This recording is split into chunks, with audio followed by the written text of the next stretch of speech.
There are times in life that life happens and forces something on you that you weren't prepared for. I wasn't prepared for my wife to die and go into the arms of Jesus. And in the process of all that happening, I suddenly had to look at my life differently than I had for all these years. We were married for 55 years and we dated for 3. So 58 years of my life spent with her. And as I've lived on these days and weeks following, I've noticed how much a part of me she still is. It's like I get up in the morning and I think about our routine. We always had that routine. It was like from the very beginning. Those things that we did. We made up our bed. We got breakfast when we were getting ready to go off to work, when we were just first married. And we always cleaned up the dishes. Nothing could be left in the sink. Nothing could be left out. Just little things. And today, even in the last few weeks, I got up in the morning and she always wanted the front door blind to be raised. It had to be raised all the way up. And then at night, it had to be lowered back down. And on the back door, it was only halfway up. And I'm like going through these routines still. Friday mornings, we always would take the linen off of our beds and wash those, and then we'd collect all the towels. I would take everything in, and she would fix it because she knew what temperature the water was supposed to be, and I had to learn all those things, just little things. And then today I got up.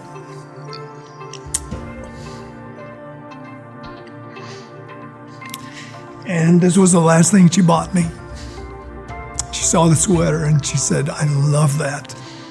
I want you to get that. I want you to get a navy blue shirt to go with it." So it took me a while this morning. I actually decided not to do it and put something else on. And then I went back and changed. It was hard to do that. I look at it, I see her. She picked out everything that I ever wore. She was good at it. She knew what to do. So in a sense, you see, when someone, especially a companion, passes away and they're no longer in your life, of course I know where she's at, and of course I know she's in the presence of Jesus. And as someone just asked me a couple of days ago, no, I would not want her to come back and be in the condition she was in. I would not want her to suffer anymore. It killed me inside to watch what she went through. But yes, I would like to have her back whole. And yes, if she could come back and be whole, I'd call her back from heaven today. That would be me, selfish me. That would be what I would want. I'm sure that's not what she would want. But grief, has a way of changing the way you process life. And so now I have to process life without her. And there's so many things that we did together, like everything. We thought each other's thoughts. I mean, I could call her sometimes, and so if it was a Friday and we're going to go out to eat, Friday was always our date night. And I'd say, let's go to this restaurant. She said, I was just thinking about that.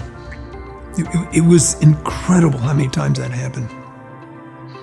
And so all the little details that are logged into my memory, I keep living those. Tears are a part of the journey. I woke up 3 o'clock this morning, weeping.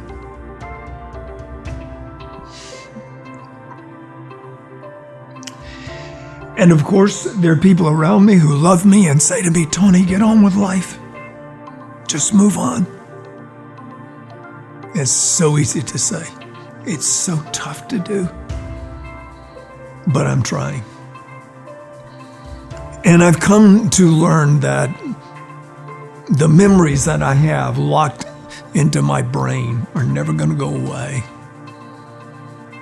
I was fixing something to eat the other night and remembered how much she loved to eat that meal.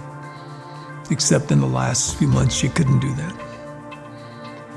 So the pain that comes with the memories is difficult at times, but remembering her and having her be a part of my life still is what keeps me going.